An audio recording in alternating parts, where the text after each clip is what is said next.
todo ser humano, como é que foi a minha atitude? Aí, pessoal, agora eu vou falar um pouquinho da minha atitude, né? Eu, enquanto pessoa, enquanto líder, enquanto ser humano, como é que foi a minha atitude? Bom, durante 2 dias eu sou muito intuitiva e diz que intuição é um tipo de inteligência e eu tenho ela muito boa, não quer dizer que eu tenho todas, viu, gente? Os outros acham que eu tenho muito, mas não tenho, não. Eu sei somar que é isso. É um tipo de inteligência com experiência. De cara eu percebi que a coisa ia ser muito grave, muito séria e que era uma coisa que tinha fechado a Disney, fechado os museus da França, fechado Nova York, que todo mundo sabe que tem, a gente compra coisa em 24 horas, sábado, domingo, não tem feriado. Enfim, transferido a Olimpíada, gente, eu fui aqui do Comitê Olímpico, Rio 2016, vocês não imaginam para o Japão o que foi isso. Enfim, fechou o Vaticano, eu vi que era muito sério, que era muito mais sério do que a gente podia imaginar. E aí, o que aconteceu? Eu também vi que fiquei meio paralisada. Depois eu pedi para o meu absoluto que me desse a minha missão nesse momento. O que eu tinha que aprender e o que eu tinha que passar. E uma coisa eu aprendi, realidades diferentes exigem atitudes diferentes. Isso eu aprendi há muito tempo. Então, naquele momento, eu desfiz tudo que eu sabia. E eu comecei a aprender tudo e sentir, aprender e voltar meu coração, aprender a minha cabeça livre. Eu fiquei com a minha assistente e aí eu descobri também que eu tinha que fazer um papel de líder cidadão. E a primeira vez que, depois de 20 anos que eu tenho um assessor de imprensa, o Ricardo, que eu liguei para ele e falei, Ricardo, se ninguém me procurar, eu vou procurar para poder ajudar o Brasil. Mas não precisou, gente. Quando a gente entra numa onda, eu tenho feito, durante a epidemia, eu fiz mais de 180 até julho, 1º de julho. Eu participo, porque eu também não entrei só em coisa famosa. Eu entro os estudantes lá de Sergipe, eu entro para o artesanato de Embu, para o artesanato lá no interior, porque o turismo sofreu muito, e aí o artesanato como tempo. Aí percebi também, logo de cara, que todos os países que vivem uma catástrofe dessa, só não foi guerra porque nós não ficamos destruídos nossos prédios, a União é obrigada a pôr dinheiro. Aí eu ficava junto com a União o dia inteiro, e o IDV, que é o Instituto de Desenvolvimento do Varejo, tentando ajudar a fazer as medidas sair rápido. Eu sou uma pessoa apaixonada pela pequena e média empresa, a vida inteira. Comecei a dar palestra com o Sebrae em 80 e poucos por causa disso, e aí a gente, juntos, o governo criou as principais medidas emergentes. E eu fiquei em cima, minha gente, em cima, para que pudesse sair rápido. E depois, e olha, confesso que foi boas.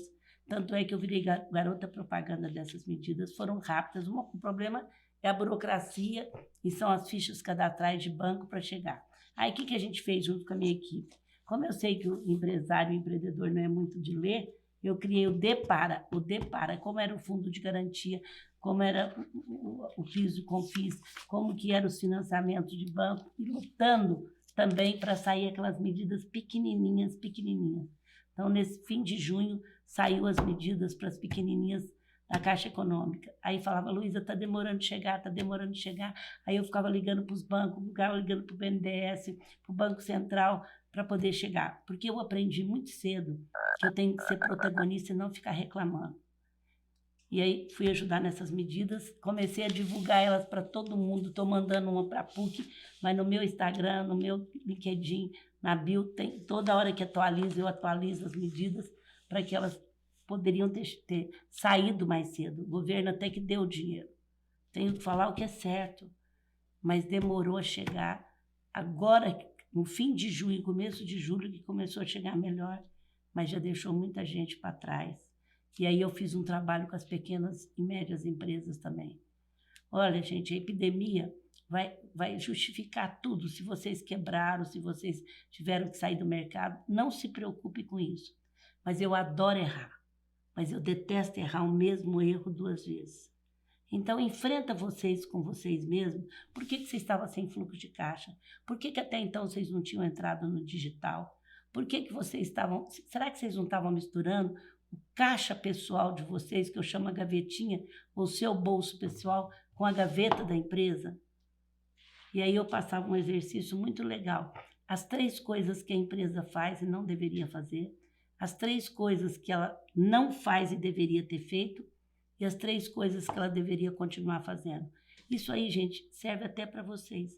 A vida é uma espiral. Não tenha medo. Os outros falam, Luísa, qual foi seu maior erro? Eu frustro as pessoas demais. Porque eu levo um susto e eu falo, gente, eu sou inacabada, eu vivo errando. Porque quem experimenta a startup, o problema é que eu redireciono o erro muito rápido e tem horror de errar o mesmo erro 2 vezes para dar espaço para novos erros. Eu não tenho esse compromisso com o acerto, de ficar pensando demais e se eu pôr na prática, e se eu errar, o que os outros vão achar de mim? Sou humana, errei, acabou. Parte para outra, mas tem que fazer. Mas não pode ficar errando a mesma coisa e ainda falar, estou cansado, estou cansada. As pessoas muito cansadas, movimento não é produtividade. São pessoas que vivem errando. A pessoa fala, nossa, eu cansei tanto, você pode ter certeza que ela movimentou muito e produziu pouco. Porque quando a gente produz, a gente cansa muito menos. E aí eu fui fazendo para isso. Gente, eu entrei em tudo, eu aprendi tanto. Eu aprendi o que essa conexão digital faz. Ontem, no começo de junho, eu entrei num evento que eu estava com todos os países. E agora eu quero falar um pouquinho da sociedade civil. Há 6 anos atrás, a gente criou um grupo que chama Grupo Mulheres do Brasil. E a gente sabia muito bem o que a gente queria. O como, eu sou caótica, a gente vai fazer. A gente quer ser, e estamos sendo, o maior partido político apartidário. E eu só acredito que as coisas vão mudar se a sociedade civil estiver junto. Ah, Luísa, sai presidente. Eu não tenho mitos. Se a sociedade civil não assumir o Brasil em alguma coisa organizada, com troca, com propostas, se tiver um grupo forte atrás, um país democrático, para fazer com que as coisas sejam aprovadas por bem do Brasil, não adianta. E aí o Grupo de Mulheres do Brasil hoje já consta com quase 50 mil pessoas, 1.000 mulheres. Nós estamos em mais de 75 cidades, 15 países que são mulheres brasileiras que moram fora, e a gente trabalha 19 comitês. E a gente não inventa a roda e nós somos totalmente apartidária. As maiores transformações da história da humanidade nasceram quando a sociedade civil se uniu. E nós, os brasileiros, nunca estivemos tão conectados e tão prontos para fazer uma grande mudança. Vivemos a era da revolução digital, da educação política e da consciência cidadã. Mas para o Brasil de sempre dar lugar a um Brasil melhor, precisamos dar voz a quem está pronto para fazer acontecer: as mulheres. Eu pedi para a Endeavor e para a AI me indicar mulheres do programa que ela tinha de mulheres empreendedoras. E aí, naquele dia, a gente percebeu que elas estavam muito mais além de querer bem para o teu negócio, mas de querer bem para o Brasil. E deu tanta cola que depois da reunião, todos nós quisemos montar um grupo. E aí começou o Grupo Mulheres do Brasil. O Mulheres do Brasil é um grupo criado em 2013 com o objetivo de discutir temas relevantes para o nosso país e desenvolver ações capazes de impactar nossa sociedade. Eu tinha que fazer alguma coisa e não ficar cobrando por que não faz, por que os políticos não fazem. Eu acho que a gente tem que ir além disso. A gente não nasceu prontinha como nós não estamos pronta ainda. Mas a gente sabe o que a gente não quer. A gente não quer ser partidária e a gente quer se tornar protagonista. O Mulheres do Brasil não tem nada contra os homens, mas tem tudo a favor das mulheres, porque reconhece a capacidade transformadora das mulheres. O grupo inspira e faz acontecer ações transformadoras para uma sociedade sustentável. Vai além de promover networking e influência. Foca em realizações concretas voltadas para todos os brasileiros. O Grupo Mulheres do Brasil apoia os Objetivos Globais de Desenvolvimento Sustentável das Nações Unidas e trabalha por um mundo melhor até 2030. Já transformou a vida de milhares de brasileiros e brasileiras e sabe que ainda tem muito a fazer. Afinal, quer fazer um Brasil onde a educação seja para todos. E a saúde não seja um privilégio. Luta pela igualdade de gêneros. Inspira as novas gerações de mulheres através do exemplo. e acredita que a igualdade racial é obrigatória.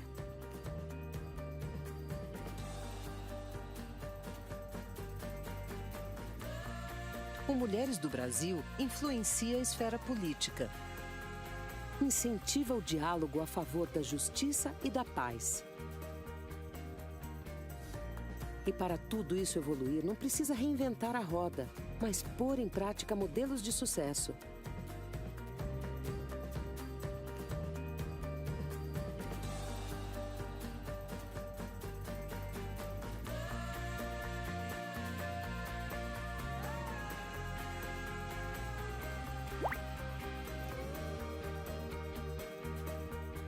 E contar com mulheres que trabalham duro nos comitês. Hoje, o grupo tem milhares de mulheres, mas sabe que vai crescer muito mais. Afinal, se existe uma certeza, é a de que as brasileiras têm a garra e a determinação para mudar o Brasil. Acesse o site Grupo Mulheres do Brasil e saiba como participar. Sempre com esse espírito, nós temos que assumir o Brasil como nosso. E a gente não inventa a roda, a gente junta com movimentos que já tem, com ONGs, com instituições que já tem. Agora, na epidemia, a gente nunca foi de dar o peixe, mas a gente também tem um comitê só de mulheres de comunidades, de periferias. Porque esse país tem 60% de gente que ganha menos a família de R$2.000. Então, a gente fez muita coisa nesse sentido. E essas mulheres, gente, são ministras da economia. Que a gente manda buscar para vir para as nossas reuniões. Agora elas entram no digital com a gente. Vocês não imaginam o que elas fazem. E a gente nunca foi de dar o peixe, mas dessa vez, Mulheres do Brasil teve que dar. Porque era fome. Nós convivemos com a fome. E era emergencial. Sem isso, ninguém conseguia fazer nada. E a gente, no Comitê de Saúde, eu vou contar uma coisa para vocês. Há 3 anos, eu estudei o SUS, orientado pelo nosso Comitê de Saúde, enquanto eles ajudavam escolas, hospitais, não sei o quê, uma ONG de câncer, uma ONG não sei o quê, eles iam estudar o atacado. A gente já sabia que o SUS era o maior sistema de saúde que existe no mundo. Não tem nada igual. Não precisa mudar um lado que está lá escrito na Constituição, na Constituinte. Só digitalizar. Por que ele não funciona, Luísa? Por falta de gestão. E agora, eu vou pedir para vocês, nós vamos entrar muito forte. A gente tem que levar uma Mandetta, vamos levar outros ministros para as nossas reuniões digitais, e nós vamos entrar muito forte para que o SUS tenha gestão públicas. Gestão escrita, de políticas públicas. Quem vai ser presidente, que jeito que vai ser, como é que vai ser. Porque a saúde é um dos pilares da igualdade social. Saúde para todos, educação para todos, transporte para todos, moradia para todos e segurança para todos são os 5 pilares. Só que nós, sociedade civil, temos que parar de reclamar, temos que parar de cobrar dos políticos e temos que entrar num movimento forte. Eu convido as mulheres a entrar no grupo mulheresdobrasil.org.br. É só vocês digitar, a inscrição é feita num minuto. Depois vocês são convidadas para entrar no Workplace, que é um Facebook, igual o Facebook, só que é só nosso, só que vocês têm que ser convidadas porque o Facebook exige isso, mas em 2, 3 dias, ali vocês ficam sabendo de tudo. Vocês ficam sabendo das nossas reuniões, vocês vêem o passado, vocês têm de empreendedorismo toda semana coisa, vocês têm de saúde, mas eu convido, não paga nada. E aí, como que vai ficar o mercado? Minha gente, é muito difícil. Outra coisa que eu fiz um pacto para mim, comigo, era não ficar deduzindo. Ninguém sabe nada, nem de saúde, nem se o confinamento horizontal vertical era bom, ninguém sabia o remédio que ia dar, ninguém sabia como agia. Governos, presidente, empresário, povo, tudo era dedução. Uma das coisas que eu pedia é que eu não ficasse dando um diagnóstico, que eu não tinha. Algumas coisas a gente já pode dizer que sabe, que as pessoas vão muito mais ser do que ter, que elas vão exigir muito mais das empresas que tenham muito mais, que o home office veio para ficar, mas presta bem atenção à minha preocupação. O home office ajudou tanto a produzir, produziu tanto, mas a sensação que eu tenho, vocês vão entender, é como a gente estivesse com um avião no ar, o avião é querosene, Tem empresas que estavam cheias de querosene. Querosene, para mim, é sua cultura, é sua alma. E outras estavam mais ou menos, e outras estavam sem nada. As que estavam muito, pode durar até 1 ano andando aí. Mas a cultura só adquire com o físico, com o abraço, com o beijo, com o olhar, com as coisas. Mas também, nunca mais as empresas vão ter o escritório do tamanho que tiveram. Nunca mais um apartamento, por mais simples, de 30 metros que for construído agora, não terá um lugarzinho para o home office. Agora, como é que vai fazer essas duas coisas é que nós vamos ver com o tempo. É o meu maior desafio. É como é que vai ter o físico com o digital, porque o digital produziu muito, mas sem cultura o avião vai estourar no ar. Esse eu acho que vai ser o grande desafio dessa nova era. É muito importante para a gente entender isso. Aí eu vou te dar uma dica dessa, que eu não gosto de dar dica, eu vou dar uma dica. Eu não gosto de dar conselho, mas eu vou dar uma dica. Os outros me acham muito inteligente, mas eu não sou, eu faço perguntas. O que eu aprendi de tecnologia para ligar, fiz palco digital, porque não sou inteligente digitalmente não, mas eu fico observando, eu pergunto, eu dava uma live, eu falava, qual que foi o sistema que usou? Nossa, esse foi bom. Ligava para o pessoal de tecnologia que estava comigo, falava, olha, meia-noite, vamos olhar esse, vamos olhar aquele, entendia como ia para o YouTube. Eu me esforcei, como diz, há uns 4 anos atrás, meu netinho de 5 anos foi fazer um joguinho comigo, eu perdi de 30 mil a 1.000. Eu amo neto, mas não gosto de perder nem de neto, viu, gente? Aí o mais velho chegou e falei, Pedro, perdi de 30 mil a 1.000 do Antônio, o que eu faço? Uai, vovó, treina todos os dias e não desista. Não é assim que você fala? Eu fui resolver treinar. Eu sempre fui moderna, eu sempre fui aberta por novo, mas nunca tinha entrado nas redes sociais. Entrei nesse Instagram, mas eu não deixava ninguém me ensinar. E eu abri, né? A minha filha ligava e falava, você abre o Instagram, suas fotos estão horríveis. Vai, menina, eu sou pública. Aí um pouquinho, gente, eu fui treinando. Já fiz tanta coisa, esse Instagram já me deu tanto lucro. Caí com a tocha, lancei uma campanha, fiz de tudo que vocês pensarem. E fui eleita já, uma das executivas, não é só mulher não, que melhor sabia mexer com o Instagram. Melhor me se apanho, erro e faço. Se eu entrei nisso, todo mundo entra. Por outro lado, agora o mundo vai ser do ser. E os jovens têm que entender muito que ser não é fácil. Vocês têm que saber lidar com o poder, saber lidar com o dinheiro. Eu peço todo dia. Isso morde. Poder, então, para você ter cargo nas empresas, você vai abrindo mão da sua essência. Eu nunca tive vergonha da minha essência. Saí muito menina de Franca, para chegar em São Paulo, nas reuniões de negócio, o Magazine Luiza totalmente desconhecido. Ainda eu sou a única mulher no meio da minha área, o IDV. Imagina há 40 anos atrás. Mas tinha uma coisa, gente, eu nunca tive dó de mim.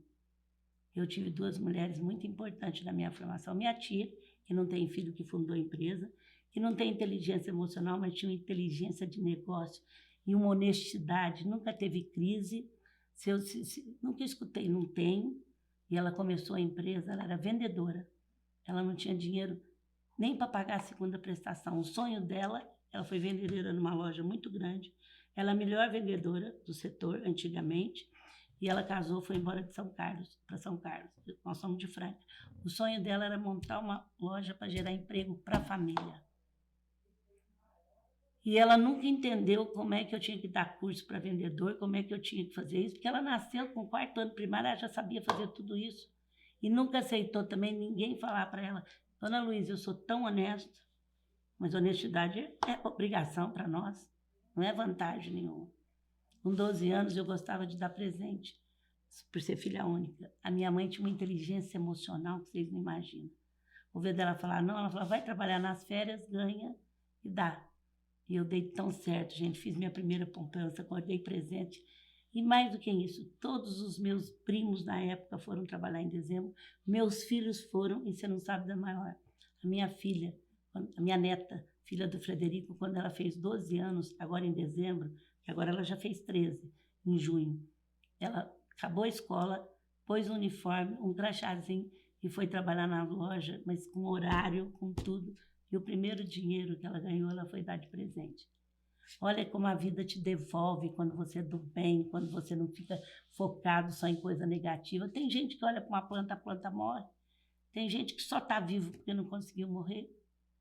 Eu não. Eu entendo que o momento foi difícil, eu não nego, eu entro na minha dor, mas depois eu trafego em onda de fazer acontecer, de mudar. Porque quando eu chegava da escola, pequenininha, filha única, falando mal da professora, minha mãe falava assim, por que você pode fazer para ela ser diferente com você? Vai lá e faz diferente. Ela me tornou protagonista. O cérebro da gente tem dois lados, problema e solução. Eu fui desenvolvida pelo lado de solução. Inclusive, mas sem dor, sem sofrimento. Eu não tenho aquele compromisso com o êxito. Acontece uma coisa, eu falo, nossa, por que eu não ajudei a fazer? Não importa o que foi. Então, minha gente, vocês são protagonistas da sua vida. É vocês que têm que definir. 70% das pessoas que têm sucesso nasceram muito pobres, mas tiveram um sonho e fizeram acontecer. E os que estão felizes hoje é o que não abriram mão da sua essência. Não tenha vergonha de onde você nasceu, de onde você veio e o que você está fazendo. Bom, eu vou terminar agora dando para vocês uma coisa que eu faço muito para os jovens. Eu tenho 3 filhos que tocam na banda, um filho e 2 filhas. E eu ensinei, assim, foi muita atitude para os meus filhos. Nunca falei para eles serem presidente, nunca falei para ganhar dinheiro, nunca falei, mas falei para fazer alguma coisa, para fazer alguma coisa. Eu vou dar para vocês uma carta, e o Frederico hoje é um dos executivos mais famosos do mundo. Eu nunca mandei ele trabalhar no Magazine Luiza, ele trabalhou 10 anos fora e nunca falei para ele presidente. Bom, pessoal, eu pensei muito o que eu posso deixar para vocês. Eu sou mãe, né? E mulher tem esse lado maternal. Eu vou deixar para vocês escrito e vou passar para eles depois. O Frederico entrou muito cedo na GV. Muito cedo ele foi para São Paulo. E ele era muito determinado. E quando vocês conhecem mãe de filho mais velho, que fica torcendo, eu sou mãe, gosto mãe de vocês mesmo. E fica, ai, vai fazer isso, vai fazer aquilo. Primeira coisa que faz. E quando ele teve o primeiro trabalho, já no 3º ano da GV, que ele foi ser estagiário, já tinha passado, antes de trainee, eu escrevi uma carta para ele. E essa carta é o que eu leio sempre para quando eu estou com um jovem, seja ele de onde for. Porque o que eu desejei para os meus filhos é o que eu desejei para vocês. Vocês vão prestar atenção que eu não falei para ele ser presidente, que eu não falei para ele ganhar dinheiro, mas eu falei coisas que marcaram até hoje, que graças a Deus ele faz. Então, essa carta é o que eu desejo para vocês, o que está escrito nela. Depois eu vou falar para as meninas, vou falar para a Roberta passar para as meninas, para quem quiser imprimir, poder ter com eles. Franca, 18 de março de 1996. Meu filho querido, é muito bom para nós pais quando sentimos e presenciamos a evolução e o ciclo dos filhos. Principalmente quando esses ciclos são conquistados com determinação, esforço e, acima de tudo, muito amor. Hoje você está iniciando mais uma etapa da sua vida e gostaria de deixar registrado a minha satisfação. E como mãe não poderia faltar algumas orientações. Acredite sempre em você mesmo, na sua fé e que tem um absoluto por aí. Procure não mitificar pessoas nem coisas. Não tem ninguém perfeito, minha gente. Nem a gente é perfeito. Tenha sempre uma atitude de troca, dar e receber. Não abra mão por nada da sua ética, moral e crença na evolução dos homens. Saiba que tem uma missão, descubra e lute por ela. Tenha tempo para tudo, por isso se organize e crie ritmo e rotina. Tenha paixão pelo que faz, pois só assim fará melhor e mais fácil. Seja sempre você mesmo, nunca omita a verdade. A transparência é importantíssima nesse momento. E que as forças de Deus, divinas, ou que você acredite, continue sempre com você, dando-lhe sabedoria, autoridade e justiça. E é isso que eu desejo a vocês, gente. Não existe nenhuma empresa perfeita, nenhuma escola perfeita. Vocês estão lá para melhorar o ambiente que vocês estão. Não existe família perfeita. Se você mitifica e tem expectativa, você vai viver das suas expectativas. Tem gente que é igual mata-borrão, adora tirar as coisas dos outros e não gosta de dar nada. Você é do tamanho daquilo que você compartilha. Então, uma das inteligências do Steve Covey é intelectual, é a capacidade de você aprender. A outra é a capacidade de você traçar objetivos e a inteligência física. E cumprir, gente. A primeira eu dei uma dica, né? Faça perguntas. Essa segunda, que é a inteligência física, vocês estão entrando num curso, leve ele até o fim, não fique falando mal dele. Chama para ajudar, ele tem que ser melhor porque vocês estão lá. A outra é a inteligência emocional, é o que eu mais trabalhei com os nossos filhos. Na minha casa, nunca ninguém saiu da mesa sem dizer muito obrigado.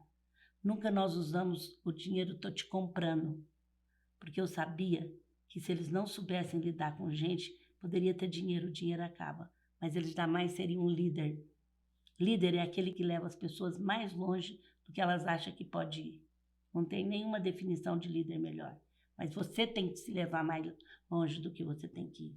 E a vida, gente, exige esforço, exige renúncia. Não tem nada que vocês ganham de um lado só. Não tem. A opção que vocês têm para fazer esse curso, vocês estão perdendo alguma coisa. Mas é isso que vai levar vocês vencedor. Os que não fizeram estão perdendo outra. E é muito importante. Então, essa inteligência emocional, o que é empatia? Eu trocar de papel com o outro, mas no mundo do outro, e não transferir no meu mundo. E foi isso que a gente aprende em inteligência emocional. Inteligência espiritual é o legado que a gente vai deixar. É isso que é importante. Então, minha gente, eu desejo terminar com uma frase que está sempre comigo. Comece fazendo o que é necessário, depois o que é possível, e de repente você estará fazendo o impossível. Se todo dia você der o melhor de você, pegar o melhor das pessoas, de repente você está fazendo o possível e de repente, como eu, nunca esperava. Agora eu acabei de ser eleita pela Câmara do Comércio Brasil e Estados Unidos, na área financeira. Era um prêmio que chamava o Homem do Ano. Eu vou ser uma das primeiras mulheres que vão receber. Era para mim receber em maio, não deu, mas eu já fui eleita a personalidade do ano. Você, uma menina do interior, falando porta, não tendo Harvard, trocar até um título para ser recebido no mercado financeiro. Mas toda vez que eu recebo isso, eu sou agradecida, eu fico feliz. Mas ninguém tem nada, você está de trabalho, de saúde, de emprego, você tem que continuar fazendo muito bem feito, todos os dias, para continuar tendo. Você não tem, você está de. Um beijo, muito obrigada para todos vocês, um bom curso, parabéns à PUC, que está se esforçando tanto, que lutou, que procurou gente para poder dar o melhor para vocês nesse curso. A empreendedora e líder Luísa Helena Trajano trouxe 8 competências que, de acordo com sua experiência, são essenciais para o sucesso nos tempos de hoje. Transformação digital. Mais do que apenas usar dispositivos digitais, significa ter uma cultura digital. Aplicar no dia a dia formas mais eficientes e agradáveis de se comunicar, desburocratizar, otimizar as relações, negócios e projetos. Conectividade. O digital, a internet e tecnologia permitem um novo nível de conectividade, que, se bem usado, possibilita que outras competências se aprimorem, como, por exemplo, cooperação. Tanto em sociedade quanto em equipes de trabalho, a cooperação utilizando-se da conectividade, redes sociais, conversas online, amplifica o potencial de projetos, negócios e ações da própria sociedade. Atendimento. Toda a história da Magazine Luiza, desde a definição do seu nome, por meio de um concurso com a população local, até as lojas físicas que falam a língua da comunidade, o surgimento das lojas virtuais, o avatar Lu, os parceiros Magalu, tudo isso demonstra uma constante nesse sucesso. Relacionar-se com atenção e devoção aos seus clientes. E se antigamente o atendimento acontecia olho a olho, hoje ele requer que se use da conectividade e da transformação digital para continuar encontrando formas modernas de encantar o seu público e fidelizá-lo. Inovação é ver a mudança como uma oportunidade e não uma ameaça. A inovação como cultura permite estar sempre se beneficiando de um mundo e mercado que muda o tempo todo.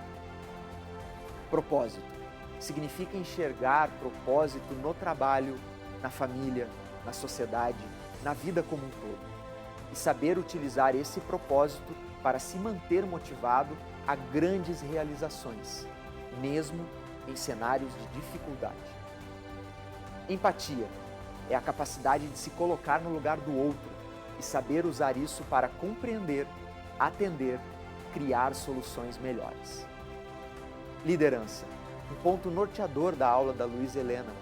Essa competência é exemplificada pela personalidade da professora, que demonstra sentir-se à vontade com o desafio de conduzir suas equipes e organização para que sejam a melhor versão de si. Nas palavras dela, liderança significa levá-los mais longe do que eles acham que podem ir. E essas são as 8 competências abordadas pela professora Luísa Helena Trajano. Relembrando um recado importante: permaneça até o fim desse vídeo, ou seja, até o fim da aula 2, e registre ao fim da aula o seu progresso. Para obter a certificação, você deve, além de ter se inscrito no curso, registrar o seu progresso ao fim da aula 1, 2 e 3. O certificado é enviado ao e-mail que você utilizou na inscrição, até 15 dias após a conclusão do curso. Na próxima aula, vamos finalizar o conteúdo vendo o que o mercado profissional, empresas e organizações estão falando sobre esse tempo de mudanças e sobre as competências profissionais, emocionais e tecnológicas fundamentais para que você se mantenha competitivo e à frente das transformações. E também um presente especial para você que participou do curso. Até lá!